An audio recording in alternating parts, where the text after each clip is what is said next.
Welcome to the deep dive. Today we're getting into something really practical, I think, for a lot of prevention specialists out there. hmm How do you actually get community interest groups involved, properly involved, when you're trying to pick an evidence-based strategy for your coalition? Yeah, it's a common hurdle. You, hmm listening, might be right in the middle of this, trying to connect that local group energy with the need for strategies that, wow, that actually have proof behind them. Exactly.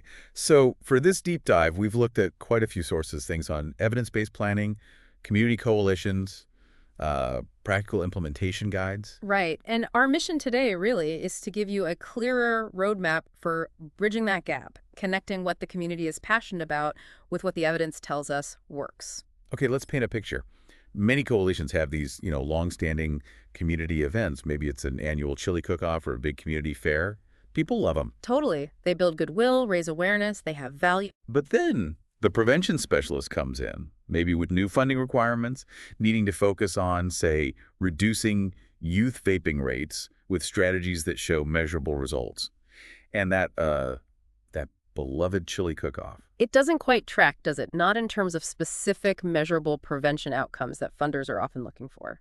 So you've got this tension. These events are great for community spirit, for engagement. Absolutely vital for that. But the funders, understandably, want to see programs with proven long-term impact on the specific issue, like substance misuse.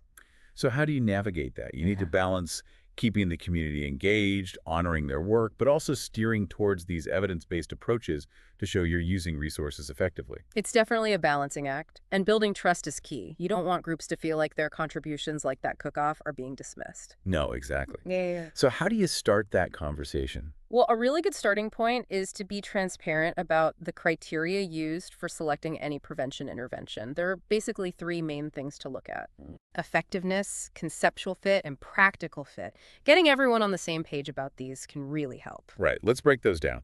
Effectiveness, that seems pretty straightforward. It's basically, does it work? Uh-huh. Is there solid evidence, research showing positive results for this kind of intervention? Has it worked in similar places or with similar groups? That's the core of evidence-based. Makes sense. So look for the proof. Exactly. But, and this is a big but, just because something is proven effective somewhere else doesn't mean it's the right choice for your specific community. Ah, okay. So that leads to the next one. Yeah, that's conceptual fit. This asks, does this intervention actually make sense for the problem we have here? Does it target the local factors that are driving the issue in our town or neighborhood? So like a program that's super effective for preventing opioid misuse in a big city might not conceptually fit a rural community dealing mainly with, I don't know, underage binge drinking. Precisely. The underlying causes, the context, the specific substance, they all matter for conceptual fit. It has to logically connect to your local problem. Okay, effectiveness, conceptual fit, What's the third one? practical fit. And this one is hugely important. Can we actually do this here? Right. The real world stuff. Yeah.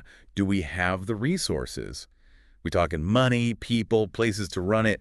Does it line with our community's culture, its values? Will people actually get behind I it? remember one of the sources used a screwdriver analogy for this. Oh, yeah, that's a good one. It was like, the screwdriver is the intervention. It might be generally effective, a good tool. hmm But first, it needs the right head Phillips head, flat head for the specific screw you have. That's the conceptual fit. Right. Matches the problem. And then you actually have to be able to use it. It can't be too tiny to grip or too big for the space or made of cheap plastic that breaks. That's the practical fit. Exactly. You need all three.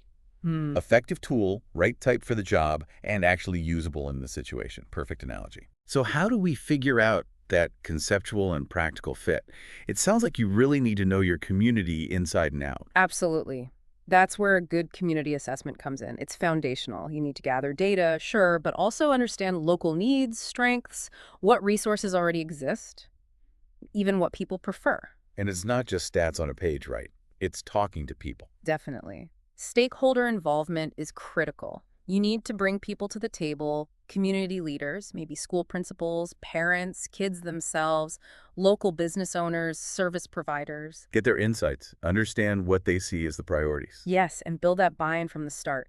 If a program feels like it's being imposed from outside, it's much less likely to stick than something developed collaboratively, something that truly reflects community values. And I guess if an intervention doesn't have that conceptual fit, if it doesn't align with how the community sees the problem. Then you'll likely hit resistance, Yeah. which directly impacts the practical fit, right? It becomes much harder to implement if people don't think it makes sense or addresses the real issue.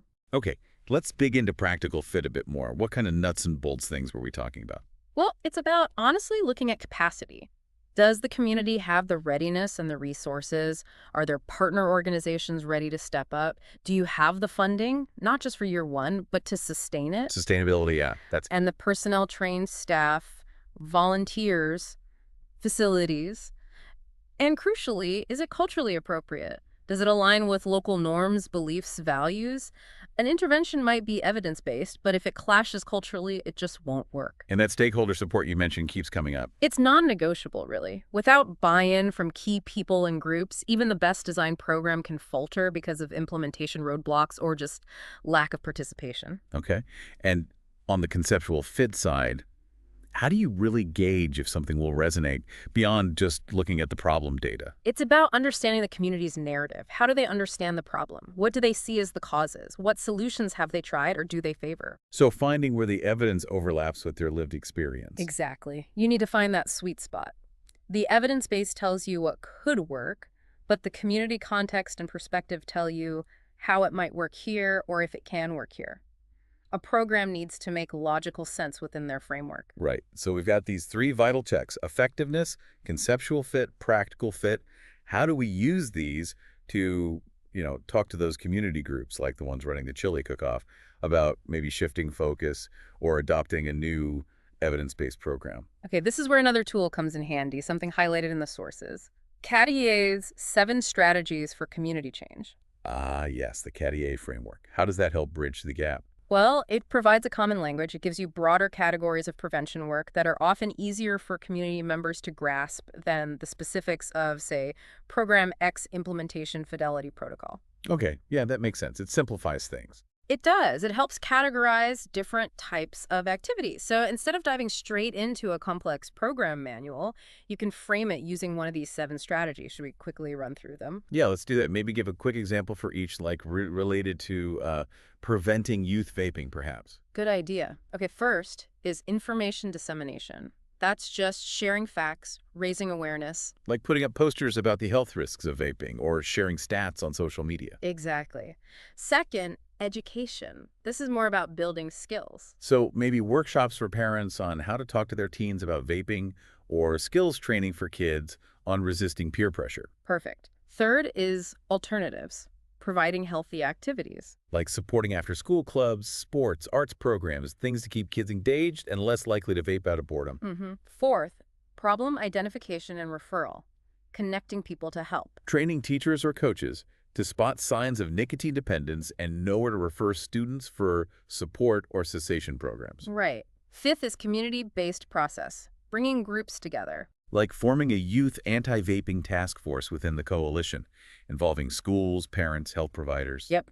Sixth is environmental strategies, changing the surroundings or policies. This could be advocating for local ordinances to restrict vape shop locations near schools, or working with schools to enforce vape-free campus policies. Definitely.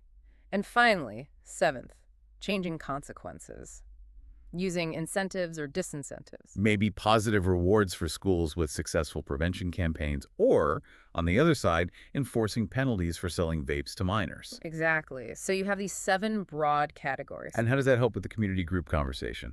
Because you can map potential evidence-based programs onto these strategies.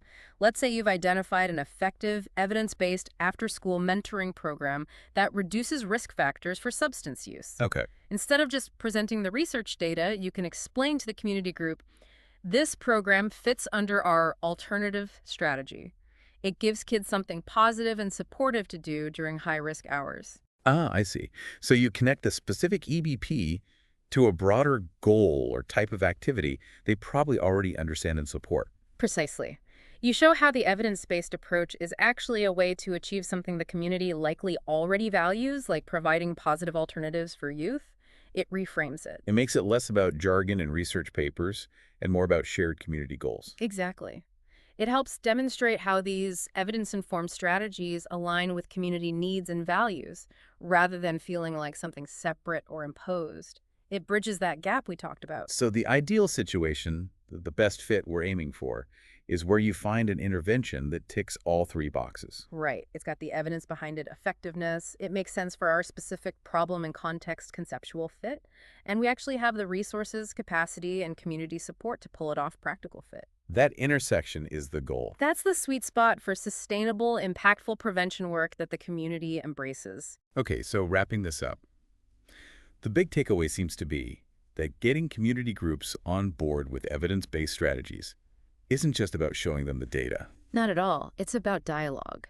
It's about understanding their perspective, being transparent about why we look at effectiveness, conceptual fit, and practical fit. And using tools like CADKey's 7 strategies can act as a translator almost. Yeah, a way to connect the dots between the science and the community's priorities. It builds that shared understanding. So a final thought then for our listeners, the prevention specialists out there. Yeah. Think about the specific community groups in your area, the ones you work with, or maybe the ones you want to engage. How can you start or maybe reshape a conversation that honors their passion and their existing work, but also gently introduces the need for evidence-based approaches? How can you use these ideas, effectiveness, conceptual fit, practical fit, as your guideposts in that chat? And maybe think about how framing potential strategies using those broader CAD-CAI categories could help make things clearer and build consensus. What's that first small step you could take this week maybe to start building that bridge, ensuring you get both that vital community buy-in and achieve real, measurable, evidence-based outcomes down the line? Something to mull over. Definitely something to think about. Great stuff. Thanks for joining us for this deep dive.